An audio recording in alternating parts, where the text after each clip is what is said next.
Classic Restos, proudly brought to you by Shannons Insurance and thetradingpost.com.au. G'day, I'm Fletch, and this is Classic Restos. It's the classic car show that showcases vehicles from yesteryear. These are the lucky ones. These vehicles have survived. So sit back, relax, and enjoy Australia's most favourite classic car show, Classic Restos. Hello and welcome to another episode of Classic Restos, filmed here in the United States of America. Of course, not possible without the continued support of my major sponsors, thetradingpost.com.au, the only place that'll give you the good as gone guarantee when it comes time to selling your car. And of course, where would we be without Shannons Insurance? Contact Shannons on 134646 or via the website shannons.com.au. While you're at the Shannons website, why not become a member of the Shannons Club? It's a chance for you to get involved with other enthusiasts just like us. A chance to look at pictures and exchange stories. Check it out at shannons.com.au. If you are a GM diehard, this is for you. Inside, we have 200 of some of the finest cars ever built by General Motors. Come with me as we take a closer look at the GM Heritage Centre. Are you excited? Well, you want to be.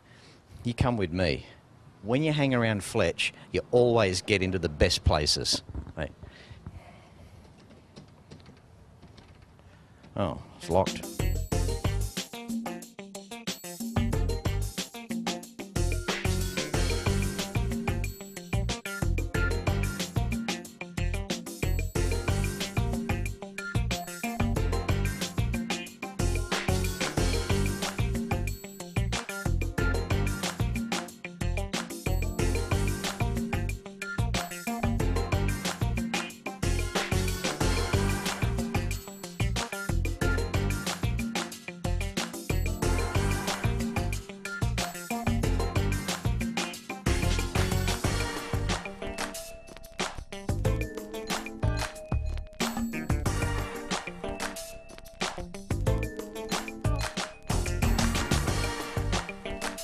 Welcome to the show, Greg Wallace, the General Manager of the Heritage Centre.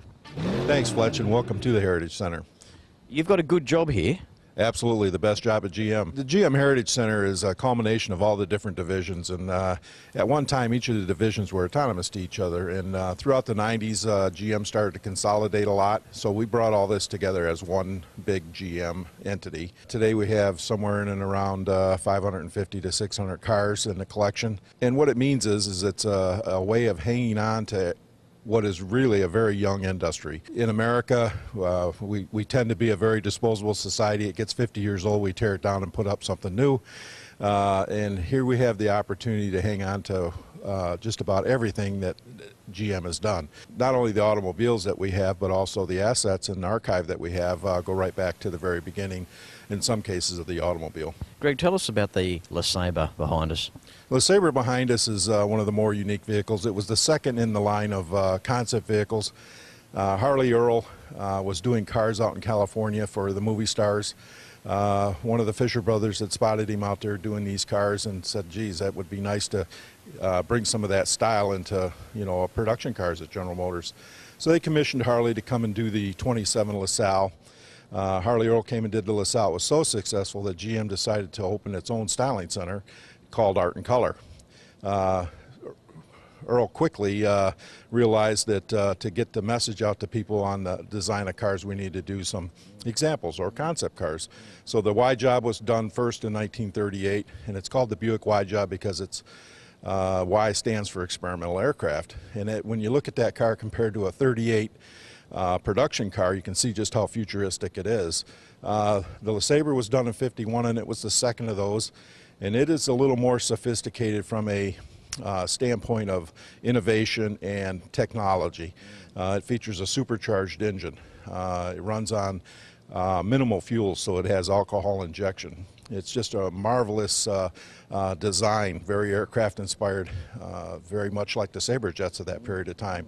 And when you look at all the little details, you can see that from the hubcaps that look like gas turbine wheels from a jet engine to the fins and the exhaust, which doubles as a taillight. You'll notice wraparound windshields, and that's one of the most key features of that car, and it appears on almost all GM cars after '53.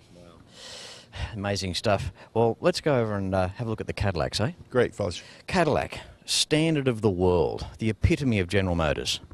Yeah, Cadillac has earned that standard of the world. It's been the leader in innovation in automobiles right from the very beginning.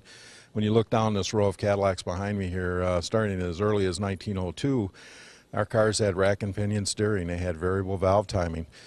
Cadillac was the innovator of the electric starting system in 1912. The term cranky comes from having a bad day crank starting your car. It was the #1 thing that would injure you in automobile operation. Also, it limited who could drive a car. You had to be a fairly powerful person to crank them things over. And as you come down through there, you see other innovations such as V8 engines, V16 engines, which have all been highly copied over the years in all automobile all over the world. And the styling, it's very aircraft-inspired design. The '59 Cadillac that's just here, the red one, is very aircraft-inspired design, from rocket ship tail lights to B-52 fog lights in the front of the car. And it was a technology car too. It was first use of gas shock absorbers on a GM vehicle. It had cruise control. It was a true 130-mile-an-hour open road car. And there aren't many luxury conveniences that you find on a car today that aren't on that one. You know, from power seats, air conditioning, power windows, power brakes, and steering. Even a power trunk, which amazes me on these early cars. But today, this is considered to be the ultimate American icon as far as cars go. And they're sought after all over the world, not only here in the U.S., but everywhere else as well. What is surprising too, you can have a Chrysler Imperial, a top-of-the-line Lincoln, but if you've got a Cadillac, there's something about the name of Cadillac. It's just so strong.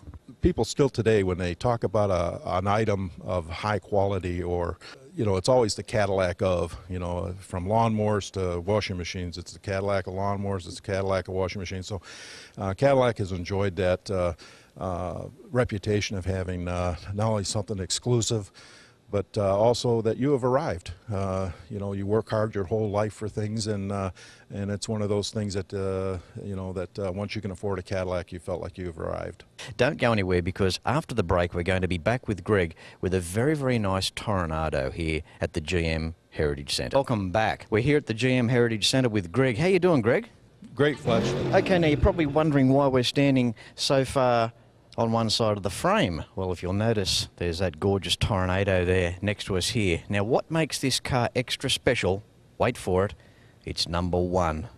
Ain't that right, Greg? It is the very first one off the production line, and Toronado was the first of the front-wheel drive cars for General Motors, going on to Eldorados in '67, and even our motorhome has that same drive system in it.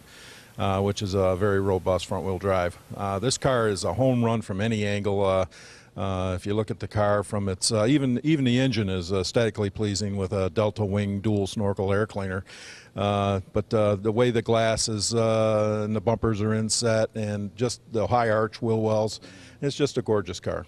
What an amazing car.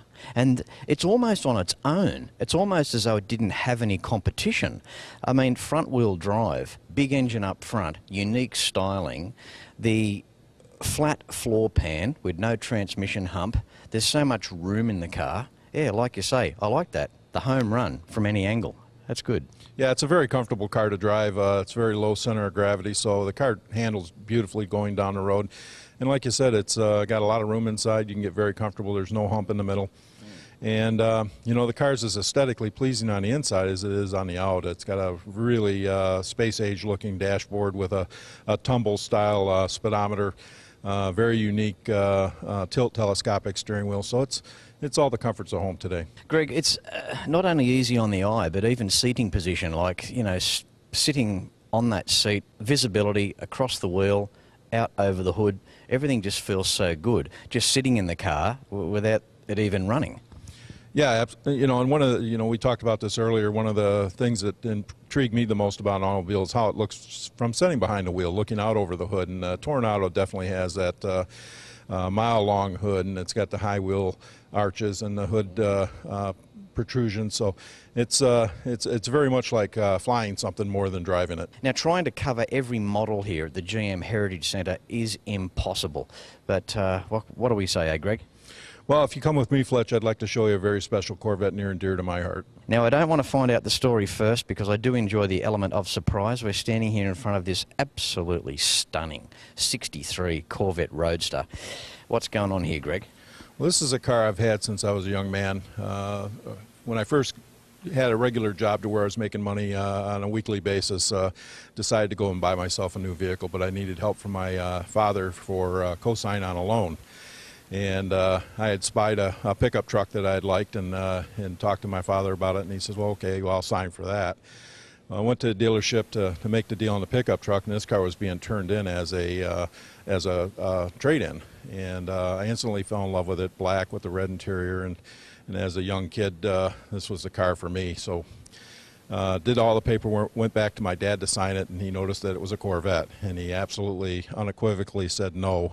You'll get killed in that car. It's way too much car for a young man like you. So very dejected, went back to the dealership to do the deal on the pickup truck, and the salesman says, got a call from your mother, call her back. So I called my mom back, and basically what she said was if I didn't get in trouble with the car, I'd be okay, and if I got in trouble with the car, I'd lose it. So I was able to purchase the car at that time, and I've kept it since 1971. You want engines? I'll give you engines. You just tell me which one you want. From a little Chevy 153 four-cylinder, and if that doesn't give you enough snap in the back of your neck, well, perhaps this V16 Cadillac engine will. 1,000 horsepower at 6,000 RPM. How about 1,000 foot-pound of torque at just 4,300 RPM? And in the quench chamber, a compression ratio of 10.6 to 1.